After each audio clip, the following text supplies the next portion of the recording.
آپ ایسی بارگاہ میں جا رہے ہیں جو اتنا غنی ہے, جو کسی کو لوٹاتا نہیں ہے, اور وہاں جاتے وقت فقیر یہ سوچے کہ ملے گا نہیں ملے گا, چلو مانگ لیتے ہیں, پھر نہیں ملتا. مانگنے والے کو بالکل ڈٹ کر جانا چاہیے کہ اس دربار سے کوئی واپس نہیں جاتا. یہاں تو بھر دے جھولی کس کس سے چالو ہے, اور وہ نہیں بھرے گا تو رب کس کو کیسے وہ کریں گے, وہ تو دینے ہی والا ہے. تو آپ یقین کریں کہ دعا قبول ہونے والی میری وہ 3 شکلوں میں, وہ یاد رکھیں ہمیشہ. اور پھر 2 ٹوک الفاظ میں کیجئے, یقین کے ساتھ کیجئے اللہ قبول کریں گا. اور دعا پوری توجہ اور یکسوئی سے کیجئے, دعا میں خشوع ہو, جیسا نماز, روزہ, زکوٰۃ, حج, ذکر و اذکار, تلاوت قرآن میں خشوع, تو اسی طرح خشوع ہو. یہ نہیں کہ آپ بہت سے لوگ دعا کرتے ہیں ہاتھ چالو ہے بس, کچھ تو بھی چل رہا ہے بس, مطلب کوئی ان کو دعا میں خشوع نہیں, بس اور ہاں آمین چل رہا ہے معاملہ. خشوع کے ساتھ, عاجزی انکساری کے ساتھ, یکسوئی کے ساتھ. یہ جامع ترمذی کی روایت ہے, آپ نے فرمایا اللہ تعالیٰ سے قبولیت کے مکمل یقین کے ساتھ دعا کرو, اور یاد رکھو اللہ تعالیٰ غافل اور بے دھیان دل کی دعا نہیں سنتا اور قبول نہیں کرتا. غافل بے دھیان دل بس کر رہے, اللہ بس میرے والدین کو فلاں کر دے, یہ غافل ہے. آپ ادھر دیکھ رہے ادھر دیکھ رہے, یہ کام کیسا چل رہا, وہ کیسا ہو رہا, مسجد میں کیا کیا ہو رہا, گھر میں کیا کیا ہو رہا ہے نا, تو پھر دعا قبول نہیں ہوتی. اسی طرح دعا کے ادب میں یہ ادب بھی ہے, دعا مانگنے سے قبل اپنے گناہوں کا اعتراف کیجیے اللہ کے سامنے. یہ حاکم کی روایت ہے, آپ صلی اللہ علیہ وسلم فرمائے جب بھی تم اللہ سے دعا مانگو تو اپنے گناہوں کا پہلے اقرار کرو, اللہ میں گناہ گار ہوں, میں خطا کار ہوں, مجھ سے گناہ اور خطا ہوئے, لیکن تو میرا رب ہے, اس گناہ اور خطاؤں کے بعد بھی مجھے یقین ہے تو میری دعا سنے گا. تو اپنی گناہوں کا اعتراف کیجیے اور پھر اپنی حاجت مسائل اس کے سامنے رکھیں. ٹھیک ہے, تو گناہوں کا اعتراف یہ ضروری ہے. ٹھیک, اسی طرح خاص دعاؤں کے لیے آپ 3 بار بھی دہرا سکتے ہیں. خاص دعاؤں کے لیے اسپیشل جو آپ کی دعائیں ہوں کچھ, تو آپ 3 بار دہرائیے, اس کی سنت ہے, یہ اس کا ادب بھی ہے. آپ صلی اللہ علیہ وسلم کے طرف ابن ماجہ کی روایت ہے, آپ نے جنت طلب کی اور جہنم سے پناہ مانگا, 3 بار کہا اللہم صلی الجنہ ونعوذ بک من النار, 3 بار کہا. یہ تو بہت اہم دعا ہے نا, جنت پانے کی, جہنم سے بچنے کی. تو اس سے پتا چلا آپ ایسی دعاؤں کو جو بڑی اہمیت کی ہے 3 بار دہرانا کر, اللہ میری مغفرت کر, اللہ میری مغفرت کر. یہ امپورٹنس کے لیے اور یہ سنت ہے. آپ جب بھی کوئی اہم دعا کرتے 3 مرتبہ الفاظ کے, جیسے عثمان ابن عفان کو دعا دی تھی 3 بار کی دی تھی ایک ساتھ. امپورٹنٹ تھا نا, اس لیے کہ جنگ تبوک میں مال لا کے دیا تھا جب کوئی دے نہیں رہا تھا. ٹھیک ہے, 3 بار. اسی طرح یہ ابن ماجہ کی روایت. اسی طرح جو ہے جامع ترمذی کی روایت ہے, آپ نے فرمایا اور کہا کسی دوسرے کے لیے دعا مانگنے والے کو پہلے اپنے لیے دعا کرنی چاہیے, پھر دوسرے کے لیے مانگنا چاہیے. اگر کوئی آپ سے کہا بھائی میرے لیے دعا کیجیے, تو آپ صلی اللہ علیہ وسلم فرمایا پہلے اپنے لیے مانگ اور پھر اس کے لیے وہ چیز مانگ, اس لیے کہ پہلا محتاج تو وہی ہے جو مانگ رہا ہے, اور پھر وہ ہے جس نے مانگنے کا کہا. جب بھی کوئی آپ سے دعا کہے تو ضرور اپنے لیے مانگیے پہلے, اور پھر اس سامنے والے کے لیے بھی دعا کیجیے. اسی طرح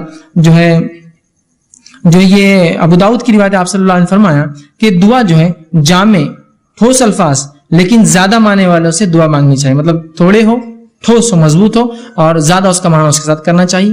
اسی طرح ہاتھ اٹھائے بغیر بھی دعا کرنا جائز ہے, لیکن ہاتھ اٹھانا سنت اور ادب ہے.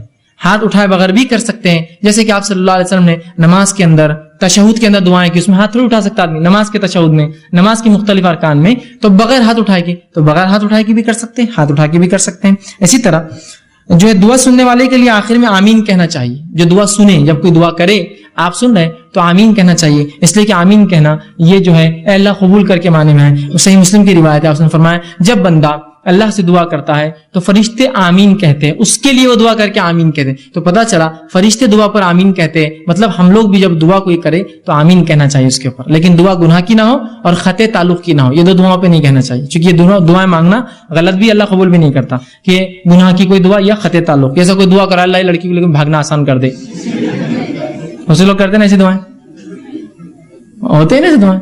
تو بہرحال نوجوان اس لیے بول رہا ہوں, تو یہ دعائیں نہیں قبول ہوتی, کہ تو گناہ کی ہے نا. آپ ایسی دعا اللہ سے کرتے ہیں اللہ میرے کو شراب کی نعمت عطا فرما, ہے نا, میرے لیے جوا, چرس, گانجا یہ سب آسان کر, میرے کلب کو جو سٹے کا ہے اس کو خوب چلا, ہے نا, لوگوں کو خوب بیمار کر تاکہ میرے دواخانے میں آئے.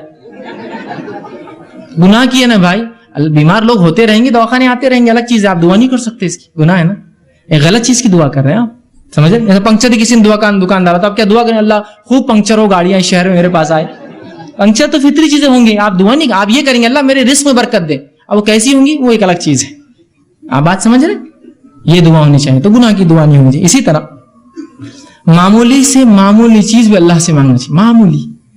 معمولی بہت معمولی چیز ہے, اللہ سے مانگی. ہم لوگ سمجھتے نہیں بڑے مسئلوں میں اللہ کو لانا چاہیے, معمولی مسئلے میں نہ کو اللہ کو جو خام خواہ لانے کا, نہیں, ہر مسئلے میں اپنے رب سے تعلق جوڑیے اپنا. اور معمولی دعا بھی آپ صلی اللہ علیہ وسلم سنیے کیا فرمایا, جامع ترمذی کی روایت ہے, انس بن مالک رضی اللہ عنہ فرماتے ہیں آپ نے فرمایا اور کہا تم میں سے ہر ایک اپنی ضرورت اللہ سے مانگے, حتیٰ کہ جوتے کا تسمہ لیس بھی ٹوٹ جائے تو اللہ سے مانگے, اللہ نہیں لیس چاہیے. اور اگر نمک کی کمی ہو تو اللہ سے مانگے, اللہ نمک چاہیے مجھے. اس کے بعد کوشش, میں نے پہلے بیان کر دیا, کوشش کے ساتھ یہ سب چیزیں جڑی ہوئی ہیں کہ تسمہ لینے جائے, کوشش کرے, مال کما کے خریدے, نمک کے لیے باہر نکلے مانگے یا پھر خریدنے جائے, کوشش کے ساتھ, لیکن دعا پہلے. کوئی مشکل کوئی مصیبت, اگر کسی نے کیا ارے گاڑی پنکچر ہو گیا, اللہ میری مدد کرے اس معاملے میں, گاڑی پنکچر ہوگی میری, کوئی بھی چھوٹی سے چھوٹی لیس تو کتنی چھوٹی چیز ہے نا, کوئی بھی مصیبت ہو اللہ سے فوراً دعا, اس کے بعد کوشش اپنی جاری رکھیں. اسی طرح دعا کرتے وقت اپنا رخ قبلے طرف رکھنا یہ بھی سنت ہے. آپ صلی اللہ علیہ وسلم نے جنگ بدر کا جو میں نے واقعہ رکھا تھا, آپ قبلے رخ ہوئے, یہ مسلم کی روایت ہے, اور دعا کی جس کے الفاظ صحیح مسلم کی روایت کے یوں ہیں. عمر بن خطاب کہتے ہیں جنگ بدر میں رسول اکرم صلی اللہ علیہ وسلم نے مشرکین مکہ پر ایک نظر ڈالی ان پہ, جب کھڑے ہو گئے تھے آمنے سامنے, تو وہ 1000 کی تعداد تھی, جبکہ آپ صلی اللہ علیہ وسلم کی صحابہ کی تعداد 319 تھی. پھر فرمایا رسول اللہ صلی اللہ علیہ وسلم نے قبلے رخ طرف کیا اور اپنے ہاتھ اللہ کے حضور پھیلائے اور پکار کر دعا کرنے لگی, پکار کر دعا کیا آپ نے. ٹھیک ہے, تو یہ دعا کی ادب تھے. اب اسی طرح وہ کلمے جو کلموں کے ساتھ اگر دعا کیا تو اللہ کبھی رد نہیں کرتا, وہ باتیں جن کو آپ اگر لگا لے اپنی دعا میں تو اللہ رد نہیں کرتا, وہ باتیں بھی سن لیں. آپ صلی اللہ علیہ وسلم نے فرمایا, یہ ابن ماجہ کی روایت ہے, اللہ کے اسم اعظم سے جو دعا کی جاتی ہے وہ کبھی رد نہیں ہوتی, اللہ اسے قبول کرتا ہی ہے. ویسے تو ہر دعا ہو رہی ہے, لیکن اس میں اور مکمل اور مضبوط کام ہو جاتا ہے اسم اعظم. اور اس کے تعلق سے آپ صلی اللہ علیہ وسلم فرماتے ایک صحابی تھے, وہ دعا کر رہے تھے, انہوں نے دعا یوں کی اور فرمایا, اور دعا کے الفاظ یوں ہیں, اور کہا اللہم انی اسألوکا انت اللہ لا الہ الا انت الاحد الصمد الذی لم یلد ولم یولد ولم یکن لہ کفوا احد. اس طرح سے انہوں نے الفاظ ادا کی. آپ صلی اللہ علیہ وسلم کہا اس نے اللہ کے اسم اعظم سے دعا کی, اس کی دعا تو رد نہیں ہونا ہے. اب کوشش کریں کہ آپ جو اسم اعظم سے. اسی طرح قبولیت کے دعا کے دیگر کلمات درج ذیل ہیں, بہت سی اور دعائیں جو آپ کر سکتے ہیں, وہ کلمات جن کو آپ لگا لے سے دعا قبول ہوتی ہے, اس میں سے ایک یہ ہے جس کو آپ صلی اللہ علیہ وسلم فرماتے اور کہا کہ جو شخص یہ پڑھے اپنی دعا کے اندر لا الہ الا انت سبحانک انی کنت من الظالمین, جو یونس علیہ السلام نے کی, اور اس کے بعد دعا کرے تو آپ فرماتے ہیں پاک ہے, ظالموں سے نہیں ہوں. اس کے واسطے سے جب بھی کوئی مسلمان دعا کرے تو اللہ اس کی دعا قبول کرتا ہے. تو یہ کلمات ضرور پڑھے اپنی دعا سے پہلے اور اپنی دعا کرے. ٹھیک ہے, یہ دعا بھی اللہ رب العزت قبول کرتا ہے. اسی طرح آپ صلی اللہ علیہ وسلم تیسری چیز بتائی, دعا قبولیت میں جو کلمے آپ جوڑے اس میں سے یہ آپ نے فرمایا اور کہا, جامع ترمذی کی روایت ہے کہ جب تم دعا کرو تو یہ الفاظ کہنا مت بھولنا, یا ذوالجلال والاکرام, بار بار کہنا ہے یا ذوالجلال والاکرام. تو آپ نے فرمایا یا ذوالجلال والاکرام کے الفاظ کو اپنی دعا میں لازم پکڑو, ہمیشہ بولا کرو ان الفاظ کو, یا ذوالجلال والاکرام. ٹھیک. اسی طرح قبولیت دعا کے اوقات کیا ہے, کب کب دعائیں قبول ہوتی ہے, تو سن لیجیے. رات کے آخری حصے میں دعائیں قبول ہوتی ہے. صحیح بخاری کی حدیث ہے, آپ نے فرمایا رات کے آخری حصے میں اللہ پہلے آسمان میں آتا ہے اور ایک آواز آتی ہے کوئی مغفرت کا طلب کرنے والا, میں دینے. اور ہر رات ہوتا ہے, رمضان کی رات خاص نہیں, ہر رات تیسرا پہر آخری حصہ جس کو سحری کا حصہ بولتے ہیں نا آج, یہ حصے میں دعا کیجیے, قبول ہوتی ہی ہے. اسی طرح آپ نے فرمایا اذان اور اقامت کے درمیان جو دعا کی جاتی ہے قبول ہوتی ہے, جامع ترمذی کی روایت ہے. اذان کے بعد سے اقامت کے بیچ میں آپ مسجد میں گئے دعائیں کیجیے.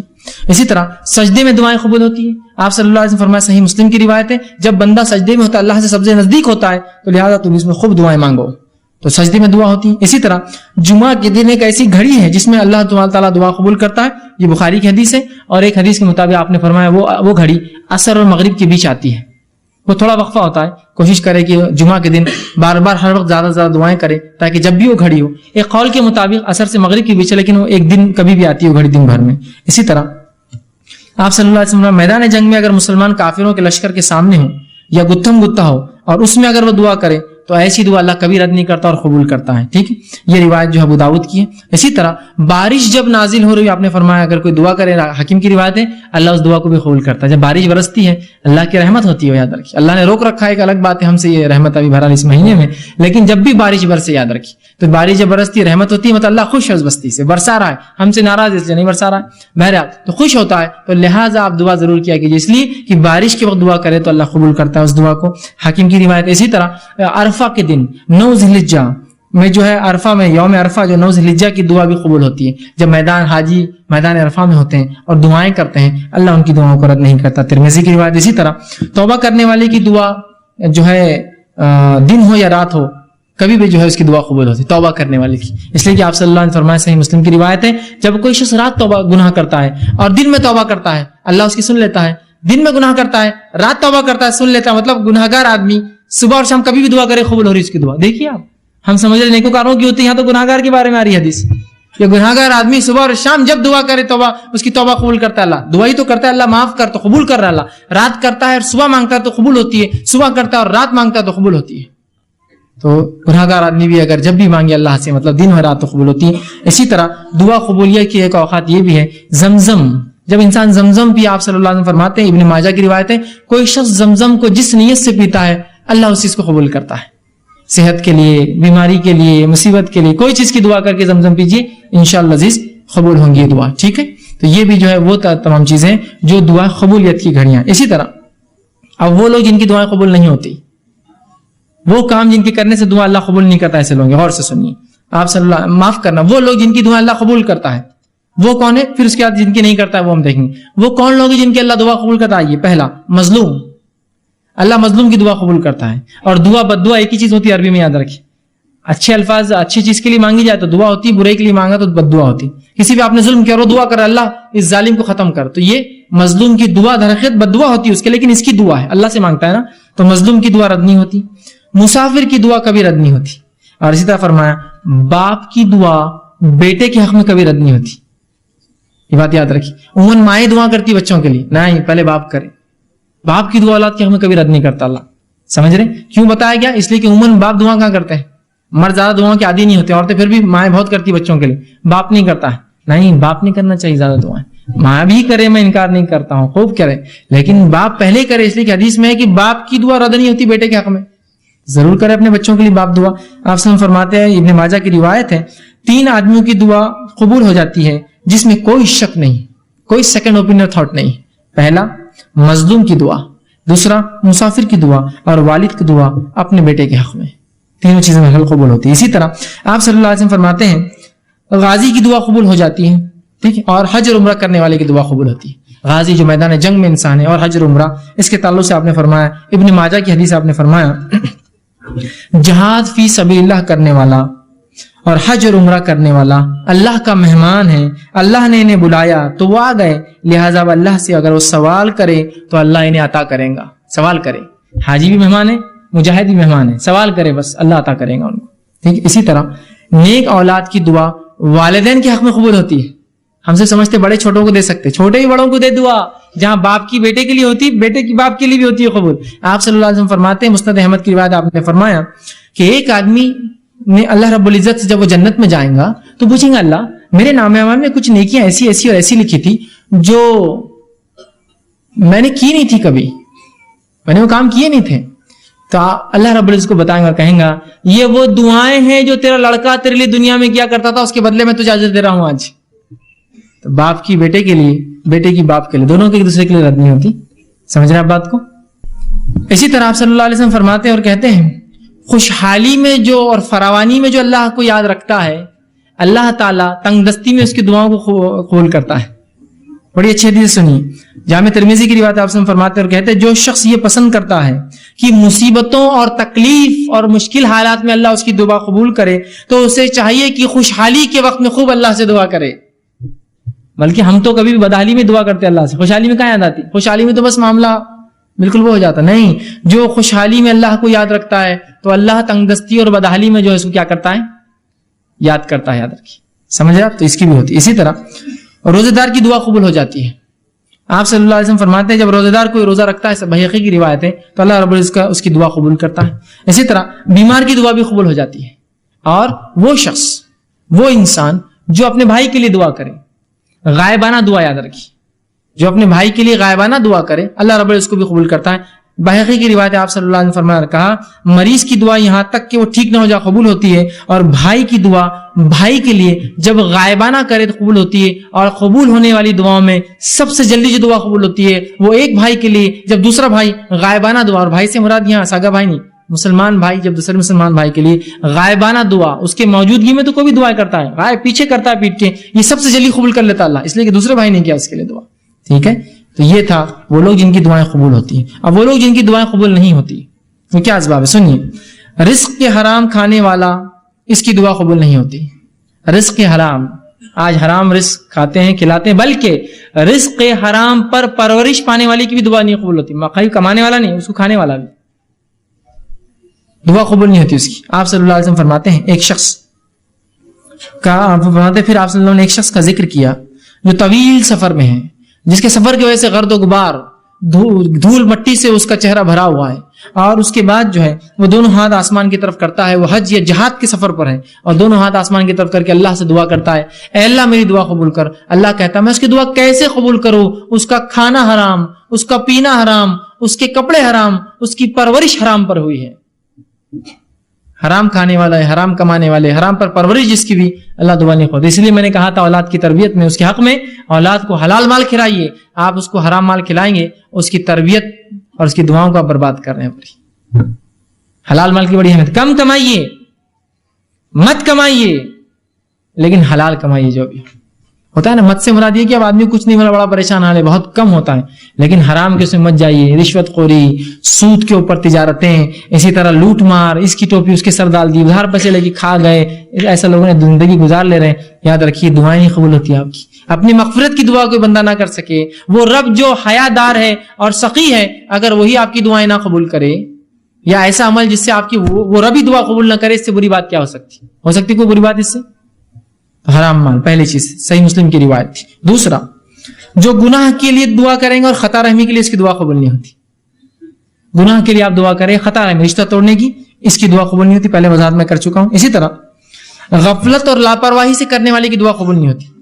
دل اس کا دعا میں نہیں، ادھر دیکھ رہا ہے، ادھر دیکھ رہا ہے، ادھر سوچ رہا ہے، ایسی شخص کی دعا قبول نہیں ہوتی. پہلے میں نے حدیث آپ کے سامنے رکھ دی. اسی طرح زانی کی دعا قبول نہیں ہوتی. یاد رکھیے، جو زنا کرتا ہے زانی کی دعا قبول. اور زبردستی حاکم اگر اپنے محکوم سے ٹیکس وصول کر زبردستی، تو ویسے حاکم کی دعا قبول نہیں کرتا اللہ تعالیٰ. آپ صلی اللہ علیہ وسلم نے فرمایا کہ سوائے زانیہ کے اللہ سبحانہ تعالیٰ ہر روز لوگوں کو معاف کرتا ہے، جو سوال کرتے رات میں انہیں عطا کرتا ہے. لیکن سوائے زانیہ کے، جو اپنے زنا کے ذریعے دوسروں کو سیراب کرتی ہے، دوسرے لوگوں کو خوش کرتی ہے. زانیہ سے مراد زانیہ عورت بھی اور زانیہ مرد بھی، یاد رکھیے. ٹھیک، وہ سیراب کرتی ہے. اور زانیہ عورت کا لفظ اس لیے ہے حدیث میں، اس لیے کہ اس زمانے میں سے عورتیں زنا کرتی تھی، مطلب اس طرح کی کام کرتی تھی کہ لوگ آ کر اس سے فائدہ اٹھاتے. حالانکہ وہ ایک زنا کر اور یہ، لیکن آج کل مرد بھی ایسے تجارتیں کرتے ہیں، ایسے بزنس کے نام پہ چل رہے، بہرحال زنا کرتے ہیں، وہ ان کا کام ہوتا ہے. ٹھیک ہے، تو ایسے شخص کی اللہ دعا قبول نہیں کرتا. اور زنا کو آج امت مسلمہ نے عام سمجھ لیا ہے، معمول سمجھ لیا ہے، فیشن سمجھ لیا ہے، زندگی جینے کا طریقہ سمجھ لیا ہے، اور اس کے لیے پوری زندگی اس کا وقت اور توانائی لوٹاتا ہے. نہیں، فیشن سمجھ لی لوگوں نے. اس شہر سے اس شہر گھومنے جاتے تو زنا کے لیے جاتے ہیں، بولنے کی ضرورت نہیں مجھے. اور مانگتے ہو پھر اللہ سے مصیبت میں، کہاں سے اللہ مدد کریں گا تمہاری؟ کہاں سے مدد؟ ہم نے خود راستے بند کیے دعاؤں کے، اللہ نے نہیں کیا. اللہ نے دینے بیٹھا ہی، یاد رکھیے، ہر روز بیٹھا ہے، ہر گھڑی دینا چاہتا ہے. ٹھیک ہے، یہ طبرانی کی روایت تھی. اسی طرح جو قوم امر بالمعروف اور نہی عن المنکر کا کام روک دیتی ہے، اچھائی کا حکم نہیں دیتی، برائی سے روک جاتی ہے، اور فرائض پہ عمل نہیں کرتی، اللہ ایسی قوم کی دعا بھی نہیں سنتا. اس کے تعلق سے جامع ترمذی کی روایت ہے، آپ نے فرمایا، بڑی مشہور حدیث آپ نے فرمایا، اس ذات کی قسم جس کے ہاتھ میں میری جان ہے، تم امر بالمعروف نہی عن المنکر کرتے رہو، ورنہ ان قریب اللہ تم پر اس طرح سے عذاب نازل کریں گا، پھر تم اس سے دعائیں کرو گے، تمہاری دعائیں قبول نہیں کی جائیں گی. جو فرائض کو چھوڑنے والے ہیں، اچھائی کا حکم دیتے، برائی سے نہیں روکتے، ان کی دعائیں بھی قبول نہیں ہوتی تھی. یہ وہ چند اشخاص تھے جن کی دعائیں قبول نہیں ہوتی. اب وہ کام جو دعاؤں میں جائز ہے، بس اس کے آداب ہے، کچھ بس رکھ دیتا ہوں. کسی شخص کی درخواست پر کسی آدمی کے نام لے کے دعا کرنا جائز ہے. صحیح بخاری کی روایت ہے، کسی کی درخواست، آپ صلی اللہ علیہ وسلم کے زمانے میں حضرت عمر عمرہ کے لیے گئے تو آپ نے کہا میرے بھائی مجھے اپنی دعا میں یاد رکھنا. کس نے کہا؟ اللہ کے رسول نے کہا حضرت عمر سے، میرے بھائی مجھے اپنی دعاؤں میں یاد رکھنا. ٹھیک ہے، یہ نہیں کہا کہ عمر تم تو میرے سے چھوٹے ہو ایمان میں، تم میرے کو بولو. اور حضرت عمر نے کہا اللہ کے رسول آپ اتنے بڑے، آپ سے، آپ کے ذریعے ہم مانگتے، ہم سے کیوں کرا رہے آپ؟ ٹھیک ہے، حضرت عمر نے کہا میں یاد رکھوں گا. سمجھ رہا بات کو؟ تو کسی کو آپ کہہ سکتے، درست، اس میں کوئی مسئلہ نہیں. اسی طرح دعا میں کافروں کے لیے ہدایت طلب کر سکتے ہیں آپ صلی اللہ علیہ وسلم کئی کافروں کے لیے ہدایتیں طلب کی کہ اللہ عمرین میں سے کسی ایک کو ہدایت دے. ایک عمر تھا ابو جہل، اس کا نام بھی عمر تھا، اور ایک عمر تھے عمر ابن خطاب، دونوں عمر تھے. تو کہا ایک کو ہدایت دے. اللہ نے عمر ابن خطاب کے حق میں قبول کی دعا. تو کافروں کے لیے دعا کر سکتے، بخاری کی روایت ہے. اسی طرح دعا میں اللہ تعالیٰ سے اس کے اسم اعظم اور اس کی صفات اور اس کے وسیلے سے دعا کر سکتے ہیں آپ. اللہ کے اسماء و صفات اسی لیے تو ہے کہ اس کے وسیلے سے آپ دعا کریں. زندگی چاہیے تو الحی کے نام سے دعا کریں، اے زندگی کے دین یا حیو مجھے جو ہے فلاں زندگی عطا فرما، اس کی زندگی عطا فرما، اس کو موت سے بچا لے. سمجھ رہے ہیں بات کو؟ رزق چاہیے، یا رزاق تو رزق دینے والا ہے، ہمیں رزق عطا فرما. آپ کو چاہیے کہ آپ چاہتے ہیں آپ کے گناہ معاف کرے، یا غفار آپ کے گناہوں کو درگزر کر دے، یا رحمان اور رحیم مجھے معاف کر. تو آپ چاہتے ہیں آپ کے گناہوں کو اللہ ڈھانک لے، یا ستار اے چیزوں کو ڈھانکنے والے میرے گناہوں کو قیامت کے روز ڈھانک لے. تو اللہ کے اسماء و صفات. آپ کو وسعت چاہیے، یا وسیع مجھے وسعت فرما میرے معاملے میں. ٹھیک ہے، تو اللہ کے اسماء و صفات کے وسیلوں سے دعا کیجیے، اسی لیے تو یہ نام ہے اللہ کے. بہرحال اسی طرح اپنے نیک اعمال کے وسیلے سے بھی دعا مانگ سکتے ہیں، بھی قبول ہوتی ہے. میں نے جیسا کہ بخاری کی حدیث ہے کہ 3 آدمی جو بنی اسرائیل کے غار میں چلے گئے، تینوں نے نیک اعمال کے وسیلے سے دعا مانگی نا. کیا تینوں نے یہ کہا نہیں ہم اپنے قوم کے نبی جو انتقال کر کے ان کے وسیلے سے مانگیں گے، اپنے قوم کے پیروں فقیروں سے مانگیں گے، خود کے وسیلے سے مانگی تینوں نے دعائیں. ٹھیک ہے، تو اپنے وسیلے سے بخاری کی روایت. اسی طرح زندہ نیک آدمی سے دعا کروانا جائز ہے. کوئی زندہ نیک آدمی بول بھی سکتے دعا کرو، اور کروانا مطلب وسیلہ لینا کہ دیکھیے آپ میرے لیے دعا کریں اور میں نیک سمجھتا ہوں آپ کو اور میں بھی دعا کروں گا، لیکن میں آپ کے نام آپ کے وسیلے سے دعا کروں گا اللہ سے. اس طرح سے اگر آپ اجازت لے اور وہ بھی دعا کرے اور آپ بھی دعا کرے، دعا قبول ہوتی ہے. یہ بھی جائز ہے. لیکن یہ ہر بار کا معمول مت بنا کہ اللہ اس کے بغیر قبول ہی نہیں کرتا وسیلے پر. امت نے اتنی حدیث لے لی اور بس ہر چیز کو نہیں، ان کے ذریعے اور ان کے ذریعے نہیں. یہ تو کچھ کئی چیزوں میں سے ایک سبب ہے کہ آپ کسی کو نیک سمجھتے ہیں تو اس کو مسئلہ بتائیے، خود بھی دعا کرے. یہ نہیں کہ آپ بری ہو گئے نہیں انہوں کر رہے دعا، وہ بھی دعا کرے، تو یہ بھی جائز ہے، ایسا کروایا جا سکتا ہے. ٹھیک. اسی طرح وہ کام جو دعا کے اندر منع ہے، بس یہ آخری بات ہے، دعا میں اشعار پڑھنا اور پر تکلف الفاظ استعمال کرنا منع ہے. اشعار شعر شاعری مطلب بالکل طرز میں دعا پڑھتے نا، فلاں فلاں فلاں فلاں فلاں وہ چلتے رہتا. کچھ لوگوں کا بالکل ایک ٹیپ چلتا ہو شاعری اور فلاں اور فارسی شاعری کے اندر دعا کرنا، اور پر تکلف الفاظ، بہت ہی تکلف ایسے الفاظ کی پیچھے والے خالی دیکھ رہے ایک دوسرے کو کیا کر رہا بول کری، یہ دعا ہے اس کی پر تکلف الفاظ. ٹھیک، یہ درست نہیں. بخاری کی روایت ہے. اسی طرح ابن ماجہ کی روایت ہے، آپ صلی اللہ علیہ وسلم فرمایا کہ دعا میں غیر ضروری باتیں کرنا منع ہے. غیر ضروری باتیں کہ جنت ہونا، یہ ہونا، اس میں فلاں ہونا، بس جنت کا سوال کیجیے، جہنم سے نجات کا سوال. اسی طرح اپنے گناہوں کی جو ہے دنیا میں سزا مانگنے کی دعا کرنا یہ منع ہے کہ آپ اللہ سے ایسی دعا کریں. صحیح مسلم کی روایت ایک صحابی نے ایک دعا کی، اللہ میرے گناہوں کی سزا مجھے دنیا میں دے دے، اور وہ بیمار پڑ گئے. آپ صلی اللہ علیہ وسلم ان کی عیادت ہوئے، کہا تو نے کیا کیا ایسا؟ تو کہا اللہ کے رسول میں نے ایک دعا کی، اللہ میرے گناہوں کی سزا دنیا میں دے. تو کہا کیا تیرے میں اتنی طاقت ہے جو دنیا میں گناہ کی سزا تو بھگت سکے؟ کہا تو نے یہ دعا کرنا تھا، ربنا آتنا فی الدنیا حسنۃ، اللہ دنیا بھی آسان کر، وفی الآخرۃ حسنۃ، آخرت بھی آسان کر، وقنا عذاب النار، آگ کے عذاب سے بچا. کہ تو انہوں نے ایسی غلط دعا کی کہ ان کو بخار چڑھ گیا تھا، اللہ نے قبول کی، ان کو اس کی بدلہ مل رہا تھا، تو پھر انہوں نے دعا کی، بخار چلا گیا. تو اپنے لیے دنیا میں میرے کو دے دے بول کر نہیں کرنا چاہیے. اللہ ہو گئے مجھ سے گناہ معاف کر، نہیں اللہ میرے کو سزا دے دنیا میں جتنے میں نے کیے، کہاں سے بھگت سکیں؟ کہیں زندگی میں لائیں گے تو نہیں بھگت سکتے ہم. ٹھیک ہے، تو معافی طلب کیجیے، یہ سب سے طریقہ. اسی طرح ابو داؤد کی روایت ہے، اپنے لیے، اپنی اولاد کے لیے، اپنے جو ہے خادموں کے لیے اور اپنے مال کے لیے بددعا کرنا منع ہے. اپنے لیے، اپنے بیوی بچوں کو بددعا دے رہے، آپ اپنے مال کو برا بھلا کر رہے، اپنے غلاموں کو برا بھلا کرے، بددعا دے رہے، منع ہے. اس سے آپ نے ابو داؤد کی روایت میں روکا. اسی طرح بخاری کی روایت ہے، موت کی دعا کرنا درست نہیں ہے. آپ یہ دعا کر سکتے ہیں، اللہ اگر موت میرے لیے بہتر ہے تو موت دے، زندگی بہتر ہے تو زندگی دے، لیکن آپ یہ نہیں کہتے اللہ مجھے موت دے دے. بہت سی عورتیں ہوتی ہیں، کچھ ہوا نہیں ہوا، اے اللہ اٹھا تو بھی لے میرے کو، اے اللہ اٹھا تو بھی لے میرے کو، بس ہر تھوڑی دیر کو اٹھا تو بھی لے میرے کو. مطلب آپ موت کی نہیں کر سکتے، یہ دعا نہیں کرنا چاہیے. ٹھیک. اسی طرح ہوتا ہے بہت سی بار انجانے جانے میں لوگ بددعائیں دیتے ہیں، جیسا اولاد کو نہیں دینا چاہیے، بچوں کو نہیں دینا چاہیے، اس لیے کہ آپ صلی اللہ علیہ وسلم نے فرمایا، وہ جو حدیث تھی پہلی میں پھر دوہرا دیتا ہوں، اولاد، اپنے خادم، غلاموں کو، بچوں کو بددعا نہیں دینا. آپ نے فرمایا، دیکھیے کیا فرماتے ہیں، اپنے جانوں، خود کو، اپنی اولاد، اپنے خادموں اور اپنے مالوں کے لیے بددعا نہ کرو کہ تمہاری زبان سے ایسے وقت کوئی بددعا کے کلمات نہ نکل جائے جس وقت اللہ اسے قبول کر لے. تو عورتیں بھی ہوتی بہت سی بار بددعائیں دیتی بچوں کو، ناس پیٹا ہے، یہ تو میرا فلاں ہے، یہ تو ایسے ہے، بددعائیں مت. اس کو کبھی اپنا عام معمول میں بنائیے. اچھے لوگ، انبیاء، صلحاء کبھی بددعائیں نہیں دیتے، ورنہ ہمارے پاس تو ایک معمول ہو گیا نا، بچوں کو مائیں بددعا دیتی، کچھ بددعائیں دے رہی کہ تم ایسے ہو جاؤ، تنگ کر دیے، ویتاگ لا دیے میرے کو، فلاں ہو جائے، تمہارا تو بیڑا غرق ہو، اللہ نے قبول کر لیا تو. اور پھر وہی مائیں پھر دعائیں کریں گی، اللہ اس کا بیڑا غرق کیوں ہو رہا ہے، پھر آپ نے تو بددعا دیے تھے. خواہ مخواہ اچھے الفاظ، برے الفاظ مت نکالیے. ٹھیک. اسی طرح موت کی دعا کرنا منع ہے. اسی طرح خطا رحمی اور گناہ کی دعا کرنا منع ہے. اور اسی طرح عجلت طلبی سے دعا کرنا آپ نے منع کیا، صحیح مسلم کی روایت. اسی طرح صحیح بخاری کی روایت، دعا مانگتے ہوئے اللہ کے ساتھ کسی نبی یا ولی یا بزرگ کے تھرو وہ کرنا کہ ان کے ذریعے ہوتا ہے، یہ شرک ہے۔ آپ صلی اللہ علیہ وسلم فرمایا اور کہا، بخاری کی روایت ہے، اور فرمایا جو شخص اس حالت میں مرا کہ دعا اللہ کے سوائے دوسروں کو شریک ٹھہراتا تھا وہ جہنم میں جائے گا۔ کتاب کہتے ہیں اے فلاں کے تم فلاں کر سکتے ہو، تمہارے ذریعے سے شریک کر رہے ہیں آپ اللہ کے ساتھ، مطلب یہ بھی اتنا ہولڈ رکھتے ہیں کہ اللہ کو منوا سکتے ہیں، شرک کر رہے ہیں آپ اس کے ساتھ، تو یہ نہیں ہوں گی۔ اسی طرح آپ نے فرمایا غیر اللہ سے دعا مانگنا سب سے بڑی گمراہی، یاد رکھیے اللہ کے علاوہ ہم دوسروں سے جو دعائیں کرتے ہیں یہ بہت بڑی گمراہی، یاد رکھیے دعا مانگتے وقت جو ہمیں صرف اللہ سے مانگنا چاہیے۔ اور جو میں نے آیت آپ کے سامنے رکھی تھی، بہر قرآن میں اللہ رب العزت نے سورہ مائدہ آیت میں 46 سے فرمایا کہ غیر اللہ سے جو مدد مانگتے ہیں، دعائیں کرتے ہیں، وہ بڑا شرک ہے۔ اللہ نے فرمایا ومن اضل ممن يدعو من دون الله من لا يستجيب له الى يوم القيامه وهم عن دعائهم غافلون۔ دیکھیے کیا فرمایا اللہ، اس شخص سے زیادہ گمراہ کون ہو سکتا ہے جو اللہ کو چھوڑ کر ان کو پکارے جو قیامت تک جواب نہیں دے سکتے، بلکہ اس سے بھی بے خبر ہے کہ ان کو اللہ کے ساتھ شریک ٹھہرایا جا رہا ہے، ان کو پکارا جا رہا ہے۔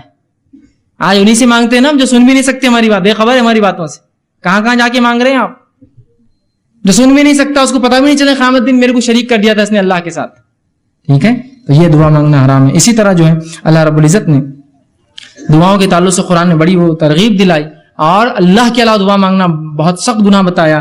2-3 آیتیں رکھ کے بات ختم کرتا ہوں۔ اللہ رب العزت قرآن میں فرماتا ہے اور یوں کہتا ہے، اللہ رب العزت نے فرمایا یا ایھا الناس ضرب مثل فاستمعوا له، اے لوگو غور سے سنو، اے انسانوں غور سے سنو، اللہ تمہارے لیے ایک مثال دیتا ہے، ایک مثال دے رہا ہے۔ کیا مثال سنی؟ ان الذين تدعون من دون الله لن يخلقون ذبابا ولو اجتمعوا له، کہ وہ لوگ جن کو تم اللہ کے علاوہ پکارتے ہو وہ ایک مکھی بھی پیدا نہیں کر سکتے، جو پیدا نہیں کر سکتا وہ سن بھی نہیں سکتا، وہ ایک مکھی بھی پیدا نہیں کر سکتے، اور مکھی پیدا کرنا تو دور، اگر مکھی ان کے سامنے سے کچھ لے کر اڑ جائے تو اس سے واپس چھیننے کی طاقت بھی نہیں رکھتے۔ بڑے کمزور ہے جو ایسوں سے مانگتے ہیں، اور بڑے کمزور ہے جو لوگ مانگنے والے ہیں۔ کتنا کمزور ہے نا، آپ کس سے مانگ رہے ہیں؟ جس کے سامنے چڑھاوے رکھے ہوئے ہیں، ایک مکھی لے جائے تو اٹھا کے مار بھی نہیں سکتا ہو، آپ اس سے مانگتے ہو جو مکھی پیدا نہ کر سکے، اس سے دعائیں کرتے ہو، جبکہ وہ مکھی اڑانے کی طاقت بھی نہیں رکھتا جو شخص، وہ خود غافل ہے آپ کی ان دعاؤں سے، قیامت کے روز انکار کریں گا آپ کے شرک، اللہ میں نے تھوڑی کہا تھا ان سے مجھ سے مانگو، یہ تو یہ لوگ پکڑ لیے مجھے اس کے بعد، ٹھیک ہے۔ اسی طرح یہ جو سورہ حج کی آیت نمبر 73 اور 74 تھی، آگے اللہ رب العزت سورہ ابراہیم آیت نمبر سورہ فاطر سورہ نمبر 35 آیت 14، 13 اور 14 فرماتا ہے والذین تدعون من دونہ ما یملکون من قطمیر، وہ لوگ جو اللہ کے علاوہ کسی اور کو پکارتے ہیں دعاؤں میں، انہوں نے تو ذرہ بھی پیدا نہیں کیا، ذرہ، قطمیر کہتے ہیں کھجور کی گٹلی کے اوپر ایک چھلکا آتا ہے پتلا، وہ بھی نہیں پیدا کیا انہوں نے تم جس سے دعا مانگتے ہو۔ ان تدعوہم لا یسمعوا، اور جب تم پکارتے ہو سن بھی نہیں سکتے ہو، بہرے ہیں ان کو سنے نہیں آتا ہے، دعاکم تمہاری دعاؤں کو سنتے نہیں ہیں، ولو سمعوا ما استجابوا لکم، اور اگر سن بھی لے، کوئی زندہ ہے سن بھی لے تو تمہاری دعاؤں کو قبول نہیں کر سکتا، طاقت نہیں تھی قبول کرنے کی۔ آگے فرمایا وَيَوْمَ الْقِيَامَةِ يَكْفُرُونَ بِشِرْكِكُمْ، اور تمہارے اس عمل، اس شرک سے انکار کریں گے روز قیامت، اللہ ہم نے نہیں بولا تھا ان کو ہم سے مانگو، یہ بعد والے ہم کو پکڑ لیے، تو اپنے شرک کا انکار کریں گے جو تم لوگوں نے کیا۔ وَلَا يُنَبِّئُكُمْ مِثْلُ خَبِيرٍ، اور فرماتا ہے حقیقت حال کہ ایسی صحیح خبر تمہیں خبردار کے سوا اور کوئی نہیں دے سکتا، مطلب اللہ کے رسول جو بتا رہے ہیں ان پر ایمان لاؤ، یہ مشرکین کے لیے تھا، لیکن افسوس آج مسلمان اسے پڑھے ہیں۔ اسی طرح سورہ نحل سورہ نمبر 16 آیت نمبر 20 اور 21 میں اللہ نے فرمایا والذین تدعون من دون اللہ لا یخلقون شیئا وهم یخلقون، تم اللہ کے علاوہ جن سے دعائیں کرتے ہو وہ خود پیدا کیے گئے ہیں، پیدا کرنے والے نہیں ہیں، تو جو پیدا ہوتا ہے دعا سن بھی نہیں سکتا ہے۔ کیا فرمایا لا یخلقون شیئا، انہوں نے کچھ پیدا نہیں، وہم یخلقون، وہ خود پیدا ہوئے، امواتا غیر احیاء، وہ مردہ ہے زندہ بھی نہیں جن سے تم مانگ رہے ہو آج، ہے نا ہمارا حال تو یہ مردوں سے مانگ رہے آج ہم سوچتے ہیں کہ ہم سمجھے اللہ سنتا نہیں تو مردوں کی سنیں گا، تو کہا امواتا غیر احیاء کو کہ وہ مردہ ہے زندہ بھی نہیں، احیاء وما یشعرون ایانا یبعثون، اور دوبارہ اٹھنے تک ان کو معلوم بھی نہیں ہوا قیامت تک تم نے کیا کیا مانگا ان سے۔ تو ہم کوشش کریں خالص اللہ سے دعائیں کریں، اللہ کے علاوہ کسی کو شریک نہ کرے دعاؤں میں، دعا عبادت ہے، مستقل عبادت ہے، اور دعا اللہ ہر کسی کی دعا سنتا ہے۔ حکمت مصلحت کے تحت تھوڑا آگے پیچھے ہو جائے تو ہمیں اللہ سے ناراضگی یا دین و شریعت یا دعا کرنا چھوڑنا نہیں چاہیے۔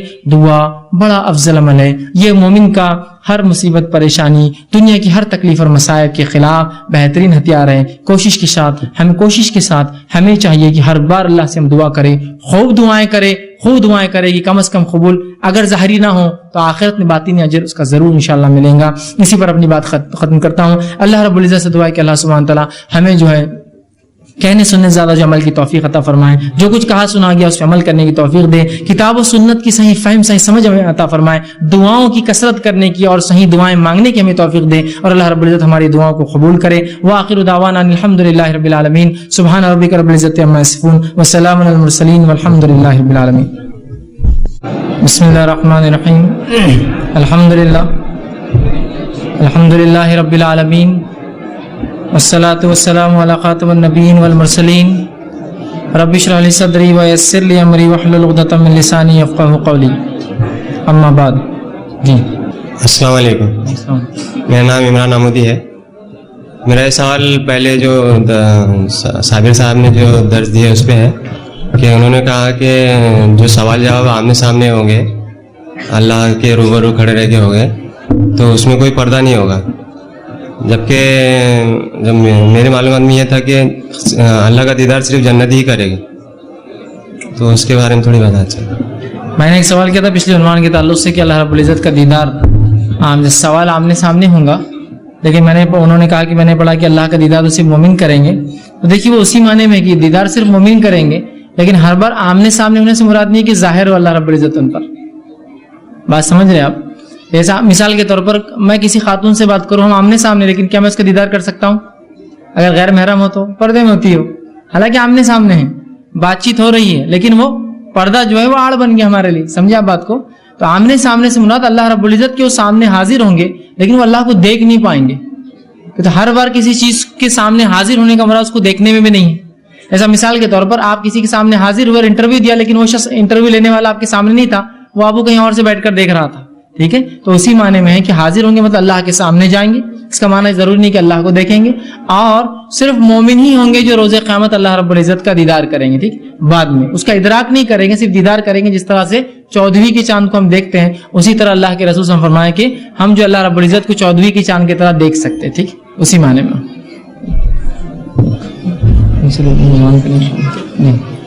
السلام علیکم فیض بھائی، میرا سوال پہلے عنوان پہ ہے کہ جس میں دعا کے تعلق سے جو انہوں نے فرمایا تھا کہ صابر محمدی جی نے کہ علم کا حاصل کرنا بہت ہی یہ ہے، اور ماشاءاللہ ہم دیکھ رہے ہیں کہ بہت سارے لوگ علم حاصل کر رہے ہیں، مگر کیا صرف علم سیکھنے کے بعد میں اس پہ عمل نہیں کیا تو اس کے کیا یہ ہوں گے؟ جیسا کہ علامہ اقبال نے فرمایا، مسجدیں بنا لی ایمان کی حرارت میں، دل اپنا پرانا پاپی کبھی نمازی نہ بن سکا، تو اس کی ذرا عمل کے تعلق سے آپ پوچھنا چاہ رہے ہیں؟ جی، علم حاصل کر لیا پر اس پہ عمل نہیں کیا۔ میں نے ایک سوال ہے کہ پچھلے عنوان کے تعلق سے کہ انسان نے علم حاصل کیا عمل نہ کیا، تو اس تعلق سے دیکھیے اس کا معنی یہ کہ انسان ہرگز معنی یہ نہیں ہے کہ انسان اب اس بات کو سن کے علم حاصل نہ کرے، اس لیے کہ حاصل کریں گے تو پوچھوں گی۔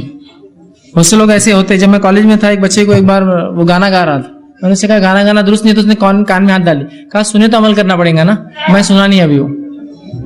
ٹھیک، ہرگز یہ معنی نہیں ہے کہ علم حاصل کرے تو عمل کرنا پڑے گا، بلکہ معنی یہ کہ علم حاصل کرو، علم حاصل کرنا ہے، اور پھر جتنا علم حاصل کریں گے اس کے مطابق عمل کرنے کی کوشش کرنا ہے، اس لیے کہ مکمل طور سے کوئی بھی انسان عمل کر نہیں پائیں گا، مکمل طور سے کوئی انسان 100% مسلمان نہیں بن سکتا۔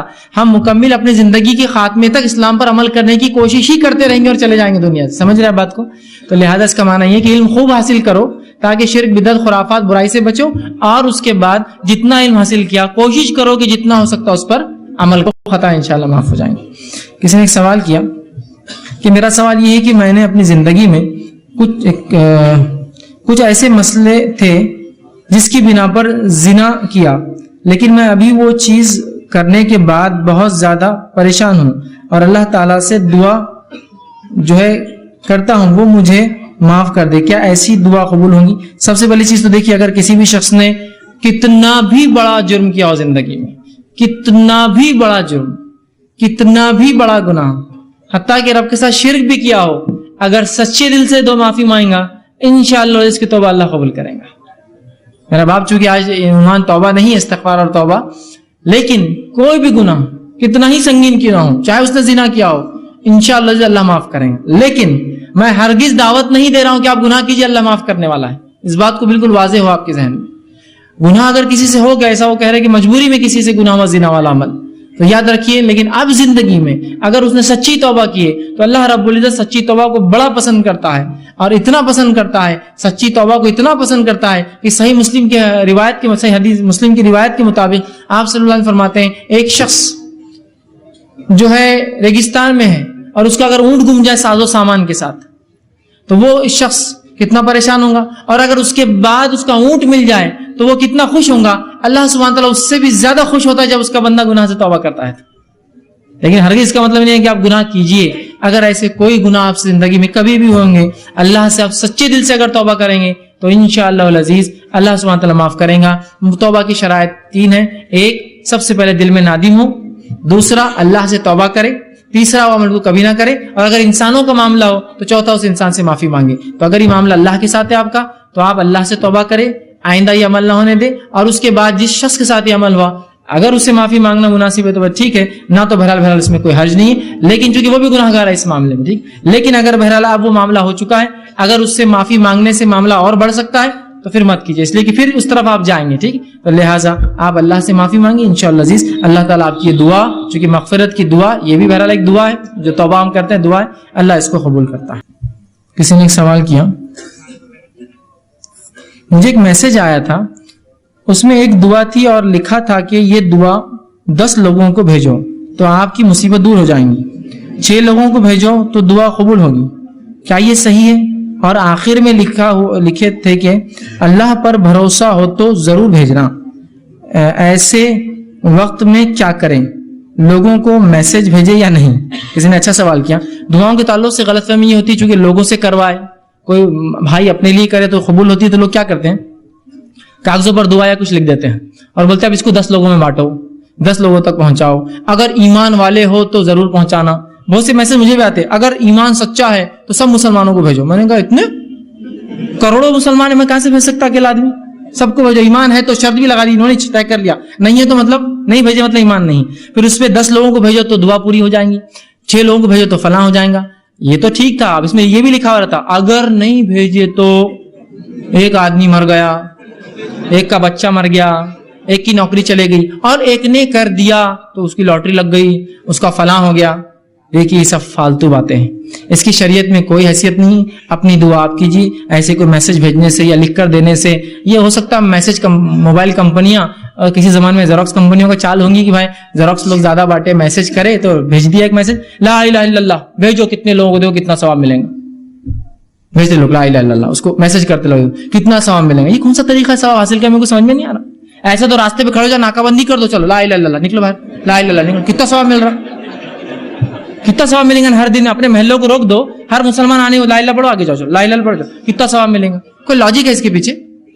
مطلب کوئی سمجھ میں نہیں آ رہا یہ چیز کیا ہے۔ تو بہرحال یہ بے بنیاد چیزیں ہوتی ہے، اس کی کوئی حقیقت نہیں ہے، نہ ہی اس کو فارورڈ کرے۔ اور بچہ مر گیا، یہ سب فالتو بات ہے، صرف آپ کو ڈرایا جا رہا ہے۔ اور لگا بھی تو کیا لگتا ہے، سب کی لاٹریاں لگتی ہے، حرام چیزیں لگتی ہے۔ ایک نے کیا، اس کی لاکھ کی لاٹری حرام چیزیں لگی بھی تو حلال نہیں ملا اس کو کچھ، ٹھیک ہے۔ تو بہرحال یہ بے بنیاد ہے، ایسے چیزوں کو لے کر آپ کہے آپ بہت ایمان والے بولنا، آپ کے پاس ہی رکھیے، اتنا ایمان ہمارا نہیں بلند، آپ ہی بانٹ دیجیے، کہ تمہیں لکھا ہوا میں نے بھی دیکھا ہے، اللہ پہ بھروسہ ہے تو ضرور بھیجنا، مسلمان ہے تو ضرور بھیجنا، نبی سے محبت ہے تو ضرور بھیجنا، عاشق رسول ہے تو ضرور بھیجنا۔ یہ شرائط کیا کے لیے؟ اور کیوں میں آپ کے سامنے اظہار کروں میری محبت کا؟ کوئی ضروری ہے آپ کے سامنے بتانا میں کتنا اپنے نبی سے محبت کرتا ہوں؟ ٹھیک ہے۔ تو بہرحال یہ بے بنیاد چیزیں ہوتی ہے، اس کو آپ ذہن سے چھوڑیں اور ایسے میسج کو ڈیلیٹ کر دیں، اس کا کوئی حقیقت نہیں ہوتی، یاد رکھیے۔ جی السلام علیکم فیض بھائی، آج کل جو ہے تو ایک عام بات ہو گئی ہے کہ ایک دوسرے سے جب ملاقات کرتے ہیں جاتے وقت کہتے ہیں کہ دعا میں یاد رکھنا، اس طرح کہنا درست ہے؟ بھائی نے سوال کیا کہ اکثر لوگ جب ملتے ہیں تو ایک دوسرے سے کہتے ہیں دعا میں یاد رکھنا، تو کیا درست ہے؟ تو دیکھیے یہ بھی ایک سنت طریقہ ہے کہ کسی کو آپ ملے یا کوئی حج کو جا رہا، عمرے کو جا رہا، یا کوئی عام آدمی ملے تو آپ یہ کہہ سکتے ہیں کہ مجھے دعا میں یاد رکھنا، اس میں انشاءاللہ کوئی حرج نہیں کہ کوئی انسان کسی دوسرے شخص کو یہ کہے کہ مجھے دعا میں یاد رکھو۔ جیسے کہ آپ صلی اللہ علیہ وسلم نے فرمایا عمر ابن خطاب رضی اللہ عنہ سے، اور وہ حدیث کے راوی وہ کہتے ہیں کہ آپ صلی اللہ علیہ وسلم نے فرمایا کہ اللہ کے بندوں میں ایک بندہ ہے جو قرن قبیلے کا ہے، صحیح بخاری کی روایت ہے، اگر وہ اللہ کے نام پہ وہ خصم اٹھا لے تو اللہ اس کی خصم پوری کر دیتا ہے، اس کی بات سن لیتا ہے۔ اگر تمہیں ملے تو ضرور اس سے دعا کروانا، جیسے پتا چلا آپ لوگوں سے دعائیں کروا سکتے ہیں، ٹھیک ہے۔ اگر تمہیں دعا کرانا، عمر ابن خطاب رضی اللہ عنہ کے دور میں وہ آئے جن کا نام اویس تھا، خرن قبیلے کا، اویس خرنی. بہرحال ان کے بارے میں بہت سی غلط فلط ایسی ویسی باتیں ہیں.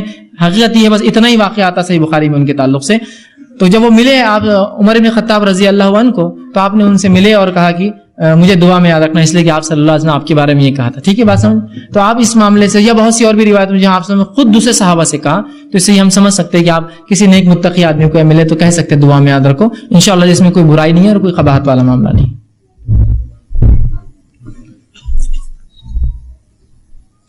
اس نے ایک سوال کیا، دعا ختم ہونے کے بعد بہت سارے لوگ کہتے ہیں کہ میرے نبی کے صدقے سے اس کی دعا کو قبول کر، کیا یہ کہنا درست ہے یا غلط؟ آپ صلی اللہ علیہ وسلم کا وسیلہ مانگنا چاہیے یا نہیں، مانگنا ہے یا نہیں؟ بڑا اچھا سوال کیا جس نے بھی کیا.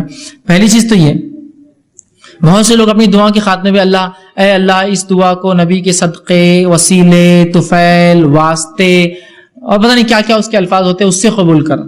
تو کیا یہ درست ہے؟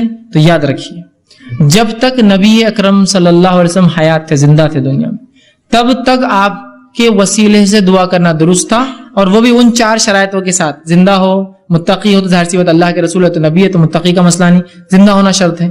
اس کے بعد وہ بھی دعا کرے اور آپ بھی دعا کرو. حدیث میں الفاظ ہے، صحیح مسلم کی روایت ہے، آپ صلی اللہ علیہ وسلم کا ایک صحابی آئے، کہا اللہ کے رسول میں نابینا ہوں، آپ دعا کیجئے میرے بینائی کے لیے. آپ صلی اللہ علیہ وسلم فرمایا اگر تو اس برداشت کرے، صبر کرے تو بہتر ہے. کہا نہیں، دعا کیجئے. آپ نے کہا ٹھیک ہے، گھر جا 2 رکعت نماز پڑھ، نماز کے بعد یہ دعا کر کہ اللہ میں تیرے نبی کے وسیلے سے تجھ سے دعا کرتا ہوں کہ میری بینائی واپس دے. اور آپ صلی اللہ علیہ وسلم نے بھی دعا کی، انہوں نے گھر جا کے دعا کی تو ان کی بینائی واپس لوٹ آئی. لیکن اس حدیث میں جو باتیں بھی کیا ہے، آپ صلی اللہ علیہ وسلم کو مسئلہ معلوم تھا، آپ نے بھی دعا کی اور اس شخص نے بھی دعا کی. یہاں یہ تھوڑی ہے کہ بس آپ نے نبی صلی اللہ علیہ وسلم کے وسیلے سے دعا، نبی صلی اللہ علیہ وسلم کو معلوم ہے کہ ہم ان کے وسیلے سے دعا کر رہے ہیں. ابھی ایک شرط پوری نہیں ہو رہی، یاد رکھیے. دوسرا آپ حیات بھی نہیں تو وہ شرط بھی پوری نہیں ہو رہی، نہ آپ کو پتا ہے نہ آپ حیات ہے، اور ظاہر سی بات اللہ کے علاوہ کوئی عالم الغیب نہیں ہے جو سن سکے. ٹھیک ہے بات سمجھ رہے؟ تو لہٰذا اپنی دعاؤں کے آخر میں یہ کہنا کہ نبی کے وسیلے سے، آپ صلی اللہ علیہ وسلم جب تک حیات تھے صحابہ نے آپ کے وسیلے سے دعا کی، کروائی بھی. لیکن آپ کی وفات کے بعد کا ایک واقعہ سناتا ہوں. عمر ابن خطاب رضی اللہ عنہ کے دور میں قحط سالی ہوئی. اس کے اندر ہوا یوں کہ آپ صلی اللہ علیہ وسلم تو حیات نہیں تھے، قحط سالی ہوئی، سوکھا پڑا. تو عباس رضی اللہ عنہ کو بلایا گیا، وہ آئے. عمر ابن خطاب نماز استسقاء کا اعلان کیا، لوگ باہر گئے، نماز ہوئی. نماز کے بعد عمر ابن خطاب نے سنی کیا الفاظ کہے. عباس رضی اللہ عنہ کو کھڑا کیا اور کہا اے اللہ، جب تیرا نبی ہم میں زندہ تھا ہم اس کے وسیلے سے بارش کے لیے تجھ سے دعا کرتے تو خوب بارش برساتا. آج تیرا نبی ہم میں موجود نہیں ہے، لہٰذا میں اس کے چچا عباس کے وسیلے سے تجھ سے دعا کرتا ہوں، ہماری دعا کو قبول کر. اور خوب بارش ہوئی. پتا کیا چلا اس سے؟ نبی حیات تھے تو ان کے وسیلے سے دعا ہو رہی تھی، جانے کے بعد کس کے وسیلے سے ہوئی؟ جو زندہ متقی انسان تھے، عباس ان کے چچا. تو اب ہمارا یہ کہنا نبی کے وسیلے اور واسطے سے اب درست ہوگا کیا؟ بتائیے. عمر ابن خطاب نے آپ کی وفات کے بعد نہیں کیا تو ہم 14 سال بعد کر سکتے ہیں کہ بتائیے. صحابہ میں سے کسی نے بھی رسول کی وفات کے بعد، میں پھر کہہ رہا ہوں آپ کی زندگی میں بہت سے وسیلے لیے، انتقال کے بعد کبھی یہ کہا ہو کہ رسول کے وسیلے سے، واسطے سے، طفیل سے، صدقے طفیل سے، پتہ نہیں یہ کیا لفظ ہے، تو مانگتے ہیں، یہ درست نہیں. اس لیے میں نے پہلے کہا اپنی دعا آپ مانگیے، اللہ رب العزت سب کی دعائیں سنتا ہے، یاد رکھیے. اور کسی کے واسطے کہ اللہ کو ضرورت نہیں ہے. اس آیت میں سورہ بقرہ کہ اللہ نے قل کا لفظ بھی نکال دیا، نبی کو اتنا بھی نہیں دیا، کہا سیدھے سنتا ہوں میں تمہاری. خل بھی نہیں کہا کہہ دو ان سے کہ میں دعائیں سنتا ہوں، سیدھا کہا یہ مجھ سے تم سے پوچھتے دعا، مجھ سے پوچھتے کہاں میرے بارے میں تو کہہ دو میں ان سے قریب ہوں، اور جس کی دعا جو مانگتا ہے میں اس کی دعا سنتا ہوں. یہ نہیں کہا کہ تم کہہ دو، ہاں لفظ ہی نہیں خل کا، جبکہ دوسری جگہ ملیں گے آپ کے یہ لفظ. سمجھ رہے آپ بات کو؟ تو لہٰذا آپ سیدھے اللہ سے مانگتے ہیں، اللہ سیدھے دے سکتا ہے. جو صدقے یا طفیل سے یا وسیلہ جو بھی آپ کا مانگا گیا وہ آپ سے ان کی حیات اور زندگی میں تھا، اس کے بعد کبھی کسی صحابی نے یا تابعین سے یہ عمل ثابت نہیں. یاد رکھے. دوسرا انہوں نے کہا کہ آپ صلی اللہ علیہ وسلم کا وسیلہ مانگنا کیسا ہے؟ تو اب وسیلہ نہیں مانگا جا سکتا، تب حیات تھے جب مانگا جا سکتا ہے، تو پھر آج کیا کرے؟ تو کوئی متقی نیک پرہیزگار شخص ہو، وہ بھی آپ کے لیے دعا کرے، آپ بھی اس کے لیے دعا کرے، تو بہرحال انشاءاللہ یہ وسیلہ آپ لے سکتے ہیں. لیکن اب یہ کہنا نبی کے وسیلے سے درست نہیں، اس لیے کہ صحابہ نے کبھی آپ سے ان کی وفات کے بعد، انتقال کے بعد آپ کا وسیلہ نہیں مانگا. السلام علیکم فیض بھائی، میرا پہلا سوال یہ ہے، آپ نے جیسے بتایا نماز میں دعا کر سکتے ہیں، فرائض میں یا انفرادی طور پر جب نماز پڑھتے ہیں، سجود میں، رکوع میں، قیام میں، تو اس میں یعنی کہ ہاتھ اٹھانا چاہیے یا نہیں؟ دوسرا سوال میرا یہ ہے کہ سلام جو دعا ہے تو کچھ پرنٹ آؤٹس میں نے دیکھی ہے مسجد میں لگائے جاتے ہیں السلام علیکم اور السلام علیکم، یعنی کہ بتایا جاتا ہے ٹرانسلیشن اگر غلط کیا جاتا ہے تو وہ بد دعا ہو جاتی ہے. تو عام طور پر سلام علیکم جو ہے تو وہی کہا جاتا ہے. اور اگر ہم لانگ ڈسٹینس پہ ہے، کسی سے اگر سلام کرنا ہے، بائکس وغیرہ پر ہے، تو اشارے سے یعنی سر کے اشارے سے ہاتھ سے سلام کیا جاتا ہے، تو وہ درست ہے یا نہیں؟ اور میرا ایک سوال ہے، اگر تلاوت کرتے ہیں تو جو سجود کی آیت آتی ہے تو امیجیٹلی سجدہ کرنا چاہیے، کیونکہ بعض اوقات اگر آپ ایسے اوقات میں تلاوت کر رہے ہو جو حرام ہے، سجدہ حرام ہے، جیسا زوال کا وقت ہے، تو ایسی کنڈیشن میں کیا کرتے ہیں؟ بھائی کے پہلے دو سوال عنوان سے متعلق میں پہلے ان کا جواب دے دیتا ہوں. سب سے پہلے چیز تو یہ انہوں نے کہا کہ جب نماز فرض و نفل ہو، ہم سجدے رکوع قیام میں دعا کریں تو کیا ہاتھ اٹھا کر کریں گے؟ تو یاد رکھیں آپ ہاتھ اٹھا کر دعا نہیں کریں گے سوائے اس کے کہ جب آپ قیام میں دعا کر رہے ہو یا رکوع سے اٹھنے کے بعد کر رہے ہو. ان دو صورتوں میں آپ ہاتھ اٹھا سکتے ہیں، لیکن اس کے علاوہ سجدے میں نہیں. اس کے علاوہ بہت سے لوگ سجدے میں ہاتھ اٹھانا بولتے تو سجدے میں کرتے ہیں تو الٹے ہاتھ رکھتے ہیں آسمان کی طرف. ہاں سجدہ ایسا ہوتا ہی نہیں، سجدہ ایسے ہی ہوگا، ٹھیک ہے. سجدے میں نہیں، قاعدے میں نہیں. آپ اگر دعا کریں اور قیام میں ہے امام اور یا پھر اپنی انفرادی پڑھ رہے ہیں تو آپ ہاتھ اٹھا کر سکتے ہیں اپنا سورہ فاتحہ ضمیر سورہ کے بعد، یا اس کے علاوہ سمیع اللہ لمن حمیدہ جب بولتے ہیں آپ اٹھتے ہیں تب آپ کر سکتے ہیں، اس لیے کہ یہ دو موقع پہ آپ سے ثابت ہے آپ دعا کرتے تھے، ٹھیک. اس کے علاوہ باقی اس میں ہاتھ اٹھانا آپ کو نہیں دعا کے اندر، ٹھیک. یہ آپ کا بہرحال پہلا. دوسرا آپ نے کہا کہ سلام کے تعلق سے ہوتا ہے کہ لوگ السلام علیکم تو مسجد میں لکھتے چونکہ سلام دعا ہے کہ اس کے غلط معنی ہونے سے کیا کیا ہو سکتا ہے. السلام علیکم تو تم پر موت ہو، مختلف چیزیں بہرحال ہوتی ہیں، اس کا کیا ہے. تو دیکھیے سب سے پہلی چیز تو یہ ہم کوشش کریں کہ سلام جیسا ویسا بولنے کی کوشش کریں. لیکن بہت سی بار کیا ہوتا ہے وہ روانی میں چلتا ہے السلام علیکم، مطلب وہ ایک روانی رہتی، ہر علاقے کا ایک طریقہ رہتا، مقصد اس کا سلام کرنا ہے. لیکن کوشش کریں کہ ہم پورے تلفظ الفاظ پورے ادا کریں السلام علیکم. لیکن ہوتا ہے غلطی ہوتی ہے تو ہم یہاں اس کا انٹینٹ مانا لیں گے، اس کا مقصد کیا. یقیناً کوئی آدمی کسی کو قتل کرنے کی بدعا نہیں دیتا ہے یا اس طرح سے نہیں کرتا ہے، ٹھیک ہے. جیسے کہ آپ صلی اللہ علیہ وسلم کے دور میں کچھ یہودی تھے، جب وہ آپ صلی اللہ علیہ وسلم کے گھر سے گزرتے تو کہتے السلام علیکم تم پر موت ہو.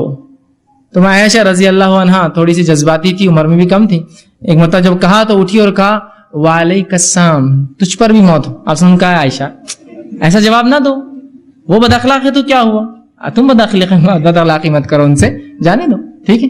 لیکن بہرحال یہاں کسی کا مسلمان کا انٹینٹ دوسرے کو وہ کرنا نہیں ہوتا، سوائے اس کے کچھ لوگ ایسے ہوتے ہیں کہ بھائی یہ یہودی مسلمان ہے، مسلمان کو یہودی کہتے ہیں، ہاں اس کو کرو والا سلام جو یہودی آپ کرتے تھے ویسا نہیں یاد رکھیے. تو اس کا انٹینٹ دیکھا جائے گا، کوشش کرے کہ السلام علیکم آپ پورا اس کو اپنے جیسا اس کا حق ہے ویسا کوشش کرے. لیکن اس کے علاوہ بدل بھی جائے تو میں سمجھتا ہوں اس کی نیت لی جائیں گی، نہ کہ اس کا جو ہے لفظی معنی کیا ہو رہا ہے، ٹھیک ہے جی. السلام علیکم، میرا سوال ہے یوم عرفہ کے دن جو لوگ روزہ رکھتے ہیں وہ کہاں تک صحیح؟ بھائی نے سوال کیا یوم عرفہ کا روزہ، تو یوم عرفہ کا روزہ یہ سنت ہے، یاد رکھیے.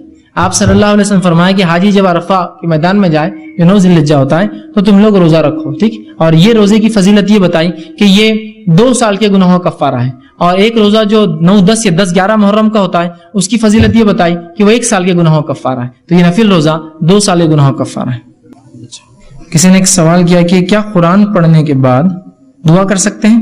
تو دیکھیے ہر نیکی کے بعد دعا کر سکتے ہیں آپ. تو قرآن پڑھنا نیکی عبادت ہے، تو قرآن پڑھنے کے بعد بھی دعا کر سکتے ہیں. ہر نیکی کے بعد، نماز کے بعد نیکی، روزہ پورا دن رہتے تو روزدار کی دعا قبول ہوتی، عبادت میں رہتے، حاجی حج میں جب رہتا پورے دن اس کی دعا قبول ہوتی، مجاہد. تو ہر عبادت میں جب بھی آپ ہو دعا کرنے سے دعائیں، تو قرآن بھی عبادت ہے، اس کے بعد آپ دعا کر سکتے ہیں جی. سر میرا نام سمیر ہے، I am from Bangalore, professional resolution expert.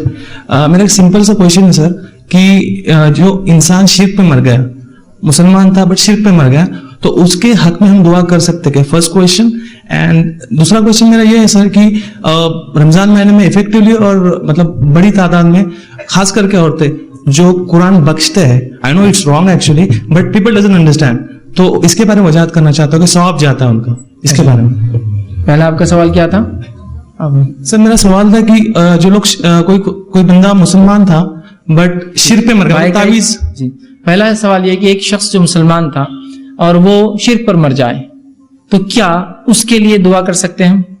ٹھیک، مسلمان تھا وہ لیکن شرک کرتا تھا، مختلف اللہ سے دعائیں مانگنا ہے جو بھی کرتا تھا.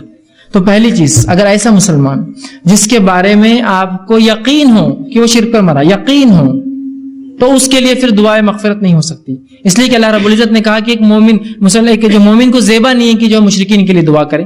آپ صلی اللہ علیہ وسلم نے جنازے کی نماز جو ہے عبداللہ جو ہے بن سلیم کی جو ہے منافق کا سردار تھا پڑھائی، اللہ نے کہا ایک مومن کو جائز نہیں. دوسرا جو ہے ابراہیم علیہ السلام کا جو واقعہ جو صحیح بخاری میں آتا ہے اس میں ہے کہ ابراہیم علیہ السلام نے ایک دعا جو ہر نبی کو دی جاتی ہے، ابراہیم علیہ السلام نے وہ دعا استعمال نہیں کی. ابھی قیامت کے دن آپ سے فرماتے دعا استعمال کریں گے اور کہیں گے اللہ تو دنیا میں ہر نبی کی ایک دعا سنتا ہے، میری ایک دعا دنیا میں باقی تھی، تو اب سن لے کہ میرے والد کو جو ہے جہنم میں نہ ڈال، مجھے رسوا مت کر لوگوں کے سامنے. تو اللہ کہیں گے ابراہیم کیا تجھے نہیں معلوم میں نے جنت مشرکین پہ حرام کر رکھی ہے؟ تو ابراہیم علیہ السلام کو رسوا نہ ہو بول کر اللہ ان کے والد کی شکل بدل دیں گا اور ان کو بچھو بنا دیں گا تاکہ لوگوں کو محسوس نہ ان کے والد گئے. اتنا تسکین دیں گا لیکن نجات نہیں ہے، اٹھا کر ان کے والد جہنم میں بچھو کی شکل میں ڈال دی جائیں گے. تو شرک پر اگر مر گیا ہو یقینی آپ کو معلوم ہے تو الگ بات ہے. اور اگر ایک مسلمان تھا آپ کو پتا ہے بوڑھا رہا زندگی میں شرک کرتا تھا مرتے وقت لیکن آپ کو حالات نہیں پتا ہے، ہو سکتا ہے ایک دن پہلے توبہ کی ہوں گی 2 دن پہلے کی ہوں گی، تو اس معاملے میں مغفرت کی دعا کرتے رہیے. لیکن جس پہ یقین ہے 100% کی یہ شرک پر مرا اور مرتے وقت بھی اللہ کو چھوڑ کر دوسروں کو یا بول کر چلاتا رہا تو بہرحال پھر اس معاملے میں اس آدمی کی آپ وہ نہیں کریں گے. دوسرا سوال یہ تھا کہ جو رمضان میں عورتیں قرآن پڑھ کر بخشتی ہے تو کیا یہ قرآن بخشا جاتا ہے؟ تو یاد رکھیں قرآن ایک ایسی عبادت ہے جس کو انسان کو اپنی زندگی میں ذاتی طور سے کرنا ہوگا، یہ بخشا نہیں جاتا ہے، ایصال اور ٹرانسفر نہیں کیا جا سکتا. حالانکہ کچھ بدنی عبادتیں ٹرانسفریبل ہے لیکن یہ بدنی عبادت ٹرانسفر، جیسا میری نماز آپ پڑھ سکتے ہیں مرنے کے بعد یا میری اولاد پڑھ سکتی نہیں، تو قرآن بھی اس میں سے. ہاں جو ٹرانسفریبل عبادت ہے وہ کیا ہے؟ آپ حج کر سکتے ہیں، ان کا عمرہ کر سکتے ہیں، یا پھر ان کے نظر کے روزے بچے تو رکھ سکتے ہیں، لیکن اس کے علاوہ قرآن پڑھ کر بھیجنا یا نماز پڑھ کر بھیجنا یا وہ سب چیزیں بہرحال ایصال نہیں ہوتی.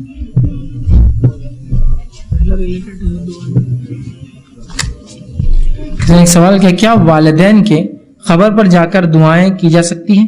اگر ہاں تو کون سی دعائیں صحیح حدیث ثابت؟ دیکھیے والدین کی خبروں پر یا کسی مومن کی خبر پر یا قبرستان سے گزرے تو آپ ان کے لیے دعائیں مغفرت کریں، جس کے لیے آپ کو عربی الفاظ کی ضرورت نہیں. اللہ ان کی مغفرت کر، ان پر رحم فرما، ان کی جنت میں جو درجات کو اعلیٰ کر. ٹھیک ہے، تو یہ دعائیں آپ خبر پہ جانے کے بعد جو ہے کر سکتے ہیں. اس کے علاوہ بھی سنت سے بہت سی دعائیں ثابت ہیں. اگر آپ کو سنت سے ثابت مستند دعائیں دیکھنا ہے تو کم و بیش 300 مستند دعائیں جو ہے علامہ قحطانی نے اپنی یہ کتاب حسن المسلم میں جمع کی ہے. کم و بیش 300، اور یہ ماشاءاللہ ہندی، اردو، انگلش تمام بہت سی زبانوں میں آ چکی ہے. وہ پاکٹ سائز کتاب ہوتی ہے، ضرور خریدے، جیب میں رکھیے اس کو. کوئی مستند دعا چاہیے، کوئی مسئلہ ہے، پوری فہرست ہے، کھولیے اپنا پڑھیے اور جیب میں رکھیے. یاد کر لیجیے، اچھا ہے یاد نہیں ہوتی تو پڑھیے، ہمیشہ جیب میں رکھیے. تو وہ کتاب لے لیں، انشاءاللہ اس میں تمام یہ دعائیں انشاءاللہ آپ کو مل جائیں گی. اگر کسی خاتون جس کے گھر میں اسے پتہ چل جائے کہ ان کے گھر میں حرام مال آتا ہے اور اسے دوسرے کے